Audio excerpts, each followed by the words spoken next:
momentos na vida que você enfrenta determinadas situações, onde você diz: ou Deus faz um milagre, ou eu não saio dessa. Há momentos em que os seus recursos acabam, que tudo que você conhece não traz esperança para você.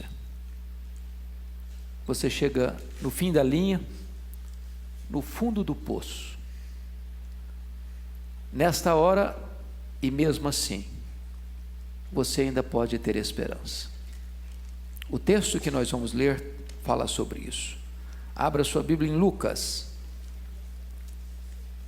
capítulo 5, versos 12 a 16. Lucas 5, 12 a 16.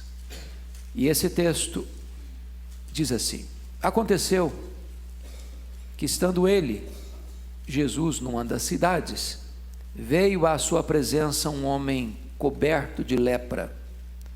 Ao ver a Jesus, prostrando-se com o rosto em terra, suplicou-lhe: Senhor, se quiseres, podes purificar-me. E ele, estendendo a mão, tocou-lhe, dizendo: quero, fica limpo. E no mesmo instante lhe desapareceu a lepra. Ordenou-lhe Jesus que a ninguém o dissesse, mas vai, disse, mostra-te ao sacerdote e oferece, pela tua purificação, o sacrifício que Moisés determinou para servir de testemunho ao povo. Porém, o que se dizia a seu respeito cada vez se divulgava mais. E grandes multidões afluíam para o ouvirem e serem curadas de suas enfermidades. Ele, porém, se retirava para lugares solitários e orava. Este milagre de Jesus Cristo está registrado nos 3 evangelhos sinóticos: Mateus, Marcos e Lucas. Apenas Mateus coloca este milagre dentro da geografia do tempo certo. Mateus nos informa que este milagre aconteceu imediatamente após Jesus descer do monte onde pregou o seu conhecido sermão, chamado Sermão do Monte. Depois de apresentar os grandes ensinamentos do reino, agora Jesus prova a sua autoridade realizando um grande milagre. Muito provavelmente deve ter sido em Cafarnaum ou outra cidade às margens do mar da Galileia, uma vez que este monte ficava exatamente defronte do mar da Galileia. E então você nota aqui que um homem que o doutor Lucas, e Lucas, que era médico, é o único que faz esse registro, um homem coberto de lepra. Isso mostra que a enfermidade estava no seu estado mais avançado. Se aproxima de Jesus, e diz Marcos que ele se prostra, diz Mateus que ele adora, e diz para Jesus: Senhor, se tu quiseres, tu podes purificar-me. Marcos nos informa que Jesus, cheio de compaixão, disse, tocou e disse: quero, fica limpo. E imediatamente ficou limpo. Então Jesus dá uma ordem para ele não contar nada para ninguém, mas ir ao sacerdote, oferecer o sacrifício que a lei de Moisés exigia, e então retornar à sua casa e certamente à sua lida. À luz desse texto, eu quero então destacar aqui alguns pontos para a nossa reflexão. Primeiro, vamos olhar a situação do doente. Olha o versículo 12 comigo. Aconteceu que, estando ele numa das cidades, veio à sua presença um homem coberto de lepra. Irmãos, é curioso que Lucas, o médico, é que detalha esse ponto. Ele não era um homem leproso apenas, ele era um homem coberto de lepra. A lepra era uma doença progressiva. Havia, para vocês terem uma ideia, na época, 72 formas curáveis e incuráveis de lepra. A palavra lepra e o verbo ficar leproso significa descascar. Era uma espécie de alergia da pele em geral, mas havia outros aspectos dessa doença, que inclusive deixava a pessoa deformada, a carne ia apodrecendo, os centros nervosos iam ficando afetados, e a pessoa ia ficando num estágio de apodrecimento em vida. A pessoa virava uma carcaça humana. Certamente, quando uma pessoa era descoberta com lepra, e era o sacerdote que dava esse diagnóstico, imediatamente essa pessoa tinha que ser retirada do convívio da família, da sociedade, da sinagoga, e ser isolada num leprosário, às vezes numa caverna, e ali passar o resto dos seus dias nesse estágio progressivo da doença, apodrecendo até o final da sua vida. Este homem já estava no estágio avançado da doença, e por isso Lucas diz que ele estava coberto de lepra, talvez deformado, talvez com a carne apodrecendo, talvez envolto em trapos, e a sua carne misturando com os trapos, apodrecendo. Este homem mal cheiroso, este homem no estágio deplorável, e é esse homem nesse estado, já sem qualquer esperança, é que se aproxima de Jesus. É curioso que a lepra era mais do que uma doença na época. A lepra era um símbolo da ira de Deus. Tem 3 casos na Bíblia de lepra que eram reflexos da ira de Deus: rebelião, no caso da Míriam, irmã de Moisés; mentira, no caso de Giazi, companheiro de Eliseu; e orgulho, no caso de o rei Uzias. A lepra tinha uma conexão muito estreita com o pecado. Se não, vejamos, ela era mais profunda do que a pele, diz a Bíblia, em Levíticos 13:3. O pecado é profundo, ele não é apenas raso, não. A lepra separa, como o pecado separa, Isaías 59:2. A lepra insensibiliza, é por isso que muitas pessoas descobrem então leprosos, quando cai uma água quente, não sente nada. O pecado vai insensibilizando as pessoas. A lepra deixa marcas no corpo, deformações, o pecado deixa deformações no caráter. A lepra contamina, o pecado é assim. Se você anda com gente que está vivendo uma vida errada, você acaba imitando aquele comportamento errado, contaminando. A lepra deixa a pessoa impura, o pecado também deixa. Finalmente a lepra mata, o salário do pecado é a morte. Este homem estava, portanto, numa situação irremediável. Não havia solução para ele na medicina, não havia solução para ele na religião judaica, não havia solução para ele em qualquer recurso da terra. E mesmo nessa situação, esse homem vai a Jesus. Como é que ele chega diante de Jesus? Confira aí comigo. Versículo 12. Veio à sua presença. Ao ver Jesus, prostrou-se com o rosto em terra e suplicou-lhe: Senhor, se quiseres, pode purificar-me. Ele chega de forma humilde, ele não chega fazendo exigência, ele chega adorando, ele chega confiando que Jesus tem poder para resolver o problema dele, se tu quiseres. Ele chega reconhecendo a soberania de Jesus e submetendo à vontade soberana dele: se tu quiseres, tu podes. Ele reconhece que Jesus pode o que ele não pode: tu podes purificar-me. Eu não sei que tipo de problema você trouxe aqui nessa tarde. Louvado seja Deus, você não está com lepra de uma enfermidade física, mas o pecado é pior que a lepra. A lepra só pode matar o corpo, o pecado mata o corpo e destrói a alma. Hoje você pode também vir a Jesus e encontrar solução, ainda que o seu problema seja humanamente insolúvel. Mas note comigo o segundo ponto aqui, que depois do doente vem o médico. Ele reconhece no verso 12 que esse médico é onipotente. Se tu quiseres, tu podes. Qualquer médico, por mais instruído ou experiente, ou conhecedor de toda a gama da ciência e dos ramos da medicina, ele tem limitações. Mas esse homem reconhece que Jesus é um médico que não conhece limitações. Ele não sabe o que é causa perdida. Ele não sabe o que é problema insolúvel. Ele não sabe o que é uma vida irrecuperável. Ele não sabe o que é um pecado que não possa receber perdão, onde há quebrantamento e arrependimento. Então ele vai a Jesus. Agora notem comigo o médico no versículo de número 13. E ele, Jesus, estendendo a mão, tocou-lhe, dizendo: quero, fica limpo. É curioso que um leproso não podia ser tocado. Se um puro tocasse num leproso, o puro tornava-se impuro. Mas Jesus, sendo puro, toca o impuro e não fica impuro, mas torna o impuro puro. Ele muda o quadro, ele reverte a situação.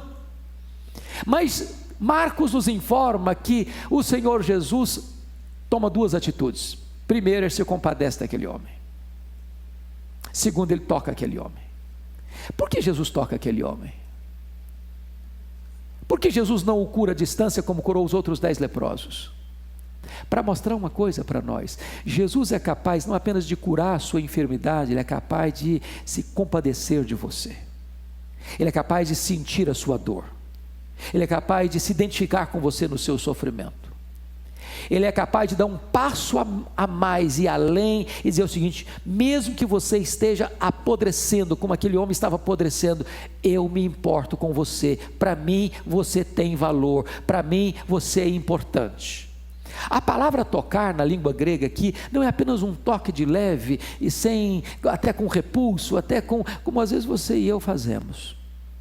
Uma pessoa chega para pedir uma esmola para você, às vezes ela está tão suja, tão maltrapilha, tão mal cheirosa, que você é capaz de abrir o vidro do seu carro e dar uma moeda, um dinheiro, mas evitando que a pessoa toque na sua mão ou aperte a sua mão. Ou nunca aconteceu isso com você? A palavra toque aqui é no sentido de uma espécie de abraço. É como se Jesus tivesse envolvido aquele homem mal cheiroso, apodrecendo, dizer: eu me importo com você. Eu quero curar não só a sua doença, eu quero curar a sua alma, eu quero curar suas emoções, eu quero curar a sua autoestima achatada, eu quero curar seu complexo de inferioridade, eu quero curar os traumas da sua mente, das suas emoções, da sua alma, da sua vida. Veja mais o que esse médico faz. Além de tocar esse homem, Jesus responde para ele assim: quero, se tu quiseres. Jesus responde: eu quero. E Jesus diz: fica limpo. A medicina da época não podia falar isso, a religião da época não podia falar isso, os sacerdotes da época não podiam falar isso. Eles podiam só identificar e diagnosticar a doença, mas eles não tinham poder para curar a doença. Pois Jesus é o médico dos médicos, pois Jesus é aquele que resolve o seu problema que nenhuma outra pessoa pode resolver.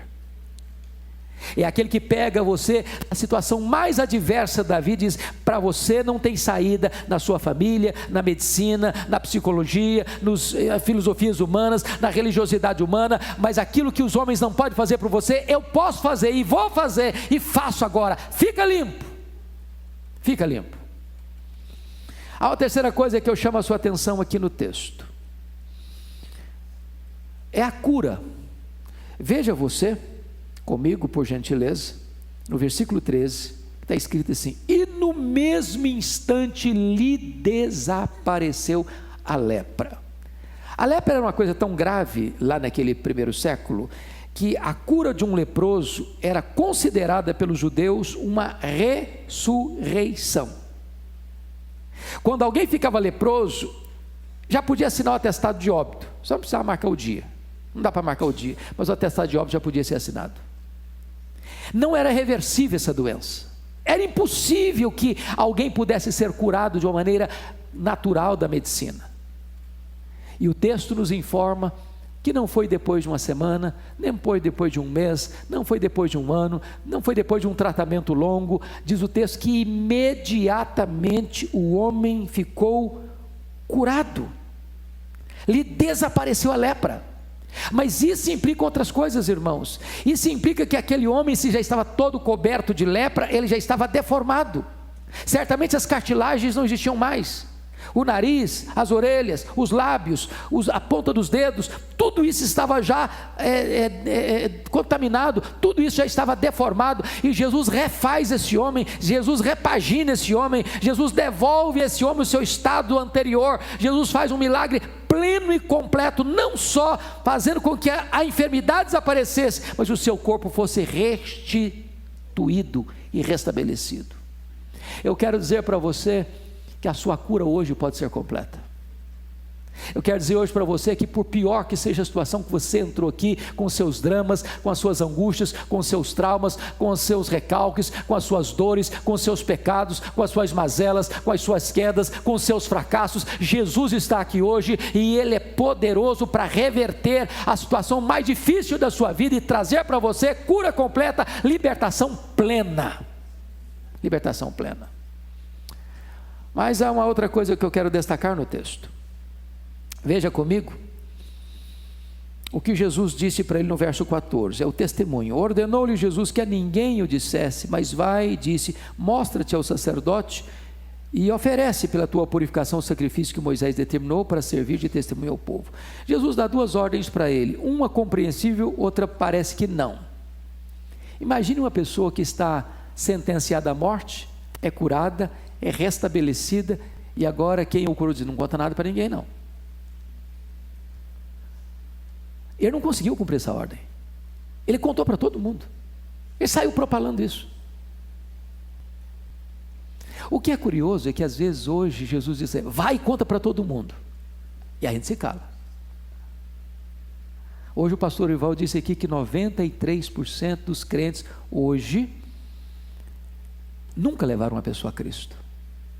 Não porque não receberam de Jesus uma ordem, ide por todo mundo e pregar o Evangelho, mas é porque, a despeito de terem sido curados, libertos, perdoados, redimidos, resgatados, nós guardamos essa mensagem para nós. Nós não repartimos o pão com quem está com fome, nós temos o remédio e nós omitimos o remédio. Nós temos a saída para as pessoas, apresentou o Evangelho e nós nos acovardamos. Este homem foi proibido de falar e ele falou. Mas quando Jesus vai e disse assim: vai lá, oferece o sacrifício ao sacerdote, o que Jesus está dizendo isso? Ele não estava curado? Claro que estava curado. O que Jesus está fazendo é protegendo esse homem.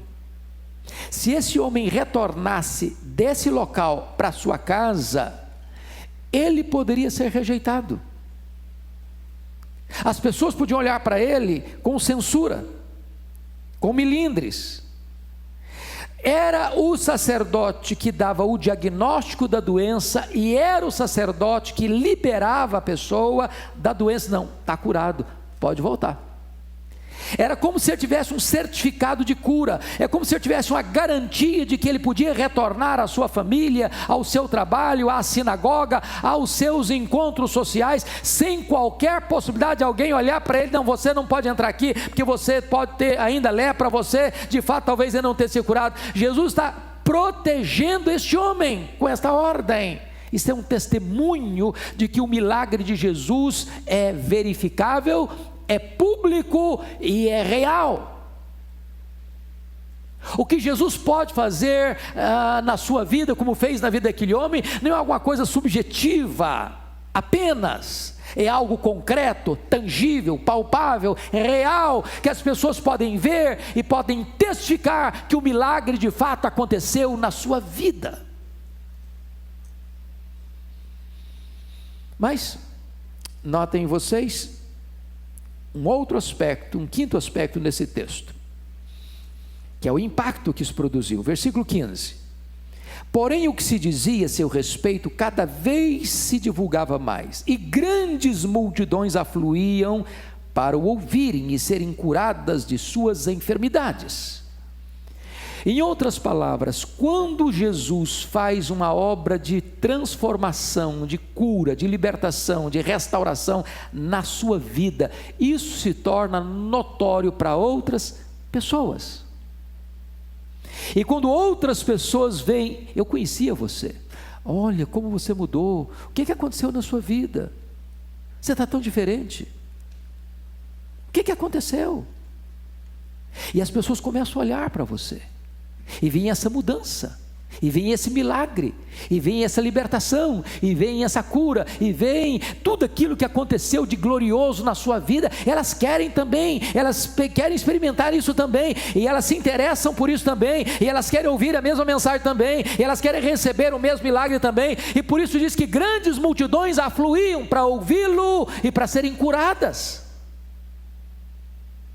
A grande pergunta hoje talvez seja essa: quem eu estou atraindo para ouvir Jesus e para receber de Jesus um milagre? Será que a minha vida atrai as pessoas para Jesus, ou a minha vida afasta as pessoas de Jesus? Quando as pessoas me conhecem, elas querem ouvir de Jesus, ou quando as pessoas me conhecem, elas ficam como que recebendo um obstáculo? Somos pedra de passagem ou somos pedra de tropeço? Mas eu quero concluir. O último ponto. É impressionante a atitude de Jesus, no verso 16, o retiro de Jesus.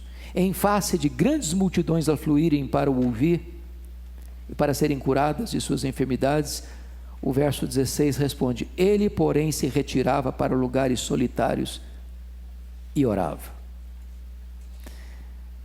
Por que Jesus fez isso? Parece incompreensível de novo para nós. Ele era um pregador e ele estava na Galileia, na sua itinerância, pregando e pregando e pregando. E agora vem grandes multidões a ele para ouvi-lo, para serem curadas. E em vez de ele ir na direção das multidões para pregar para elas e para curá-las, ele se retira, ele se afasta, ele vai para lugares solitários para orar. Meus irmãos, o que Jesus está nos ensinando aqui é que a nossa relação com Deus é mais importante do que a nossa relação com as pessoas. O que Jesus está nos ensinando aqui é que a oração precisa preceder a pregação. O que Jesus está dizendo aqui é que nós não podemos atender à demanda das multidões se nós não formos revestidos com o poder de Deus que vem por meio da oração. Tanto é fato que no verso seguinte, o verso 18, quando ele retira-se para orar em lugares solitários, diz o versículo 17, olha comigo: e o poder do Senhor estava com ele para curar. Às vezes falta-nos poder porque falta-nos oração. Às vezes falta-nos poder porque nós estamos muito atrelados a um ativismo, fazendo, e não paramos para recarregar as baterias. Muitas vezes nós estamos correndo demais e não estamos nos assentando aos pés do Senhor para buscar a paz dEle, para buscar o poder dEle, para realizar a obra dEle.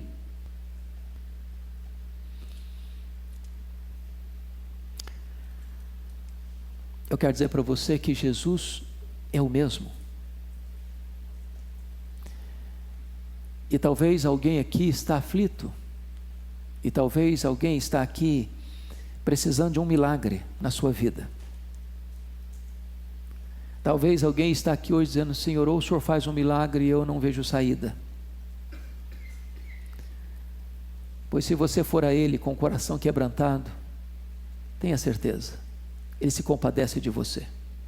Ele toca você, Ele cura você, Ele restaura você, Ele restitui alegria a você, Ele faz tudo novo na sua vida. Vamos ficar em pé, vamos orar ao Senhor.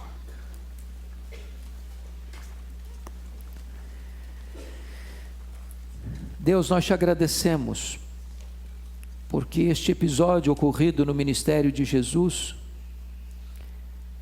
é para nós um espelho daquilo que tu podes fazer ainda hoje. Talvez a nossa doença não é uma lepra, mas tu conheces as doenças do nosso corpo e da nossa alma. Tu conheces aquelas áreas da nossa vida que foram manchadas, que foram destruídas, que têm sinais de morte, e que existe um avanço galopante do mal em ação, e a não ser que tu interrompas este fluxo do mal, que está nos destruindo, não há esperança.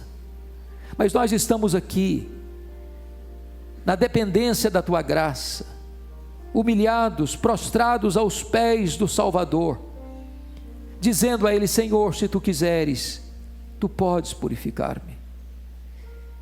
Ah, Senhor, estenda a tua mão nesta tarde, traz cura, traz perdão, traz salvação, traz restauração, traz ânimo novo, Senhor.